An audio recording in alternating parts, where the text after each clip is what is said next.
Je suis souvent très amusée quand j'entre dans le bureau de certains communicateurs.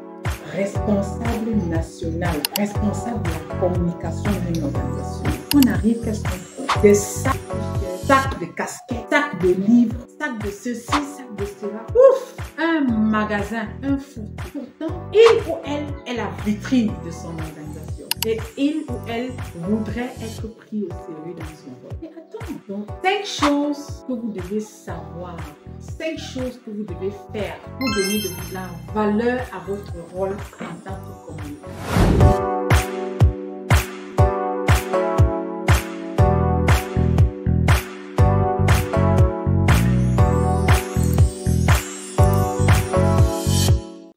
Je suis Jaïe Mouche, je me fais le devoir de vous donner des astuces pour faire briller dans votre rôle de communicateur. La première des choses qu'il faut faire, c'est déjà la configuration. Vous devez pouvoir être un peu comme cette personne ressource de l'organisation en termes de branding. Donc lorsqu'on entre dans votre bureau, on doit trouver un certain nombre, un certain rangement. Parce que ce que l'œil voit détermine qui on a en face. Donc quand on entre, on doit pouvoir constater que ici se trouve une personne sérieuse. Oui, par la façon seulement de disposer, votre bureau, de disposer votre branding. Cela compte dans la prise en compte ou dans la prise au sérieux de votre rôle. Ça, c'est le premier élément. Deuxième élément, c'est votre présentation physique. En tant que responsable de la communication de votre organisation, vous êtes la vitrine.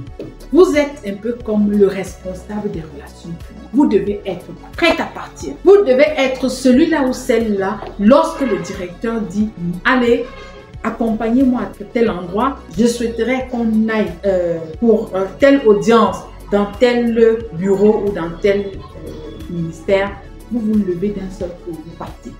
Vous devez être prêt. Toujours bien, toujours présentable de façon à ce que lorsqu'on vous regarde, on dise oui, ici c'est quelqu'un qui sait quel est son rôle. Donc quand vous-même vous ne donnez pas de la valeur à votre tenue, vous voulez que qui vous donne de la valeur? Ça ne marche pas. Troisième élément, ne soyez pas le preneur de notes officielles pendant les réunions. Non, je dis bien non. Écoutez pourquoi. Si les rôles sont partagés, prenez la peine de jouer ce rôle-là lorsqu'il vous est attribué. C'est-à-dire que c'est attribué de façon rotative. Lorsque c'est votre tour, livrez-vous à l'exercice. Mais ne soyez pas reconnu comme le preneur de notes officielles pendant les réunions dans votre bureau. Non, vous êtes limité là à juste quelqu'un qui n'aime pas la pensée stratégique et qui est juste là pour prendre des notes et les rendre plus tard à la fin de la réunion. Ça ne marche pas comme ça. Donc, prenez toujours la peine. Prenez la peine d'avoir ce recul-là, ok? Si tout de suite vous constatez qu'une fois, 2 fois, 3 fois, on vous dit, alors, le communicateur est là, il va prendre la note, il va prendre des notes de réunion. Vous commencez à leur dire non. Et je suis désolée pour aujourd'hui, je ne peux pas partir parce que c'est par là que vous vous imposez et que vous imposez le communicateur. Alors, quatrième élément.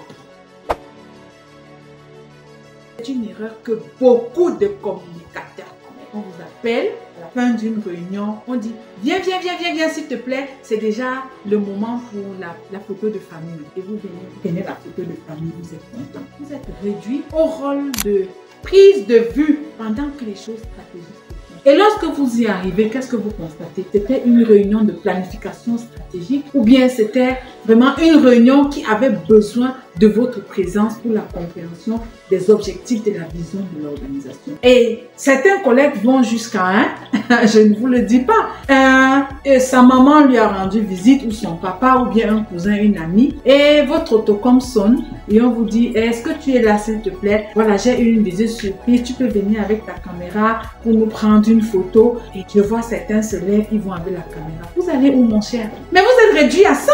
Vous êtes réduit à ça. Vous ne devez pas être un preneur de vue pour vos collègues ou bien preneur de photos pour les fins de réunion. C'est non. Si votre importance, si votre rôle est important, vous devez être convié d'abord à la réunion et à la fin, vous pouvez vous prêter à cet exercice-là. Et puis en matière de photos, coacher des collègues juniors qui peuvent aider à prendre des photos pendant les réunions stratégiques, pendant les réunions où on a besoin de vous. C'est pas vous, la personne qui avait ce profil de responsable pays ou responsable national qui devait être en train de faire les photos. C'est non, ça ne marche pas comme ça. Alors, 5e élément. Ayez une certaine proactivité, soyez proactif. Ayez un certain recul et ayez la pensée stratégique. Soyez innovant, prenez des initiatives et demandez des espaces, même dans les réunions de l'équipe dirigeante, pour présenter vos idées. Je vais vous parler d'un exemple de quelque chose que j'ai fait. J'ai été à un poste où, voilà, j'étais bien sûr la responsable de la communication à l'échelle nationale. Mais j'ai constaté à un moment donné que malgré le programme d'induction que nous avions pour les nouveaux, il y avait un certain gap entre l'information qu'on leur donnait, le flux d'informations ou le trop plein d'informations qu'on donnait aux nouvelles recrues et après l'adaptation réelle à leur poste. Donc qu'est-ce que j'ai fait? J'ai pensé à un document que j'ai intitulé Mes premiers pas dans l'organisation. Je suis allée vers les ressources humaines, le directeur des ressources humaines, j'ai demandé un espace et je lui ai présenté le concept. Il m'a dit ok, allez-y et on verra à quoi ça va ressembler.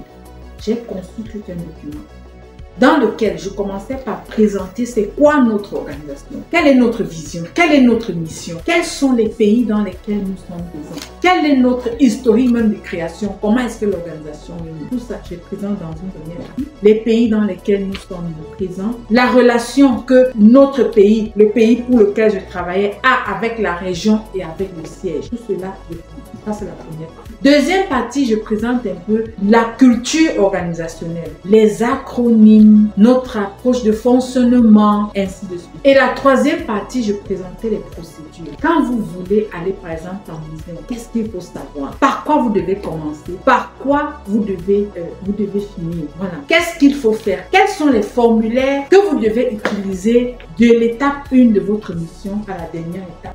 Tout ça, je vous les mettais en un seul document. Donc, ce document qui est premier pas dans l'organisation était devenu comme un livre de chevet pour toutes les nouvelles recrues. Mais j'ai été très surprise de constater que vous n'allez pas l'imaginer. Même des personnes anciennes dans l'organisation avaient besoin de ce document. Ça veut dire que quelque chose manquait quelque part. Donc, c'est dire que quoi? À partir de là, j'ai eu un peu comme une certaine... Le bureau des ressources humaines a eu un certain regard sur moi. Et tout de suite, lorsque il y avait des réunions stratégiques de leadership, j'étais confiée. Je n'appartenais pas à l'équipe de direction, mais j'étais conviée aux réunions de leadership parce que j'avais eu un certain pouvoir de penser, une certaine force de position, une force de suggestion. Et voilà un peu ce que vous devez être. Voilà ce que vous devez faire si vous devez donner de la valeur à votre rôle en tant que conducteur. Voilà. Donc, j'espère que ça a été utile. J'espère que vous avez aimé.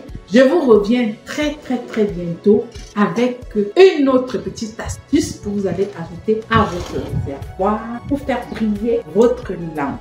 Très bientôt les amis.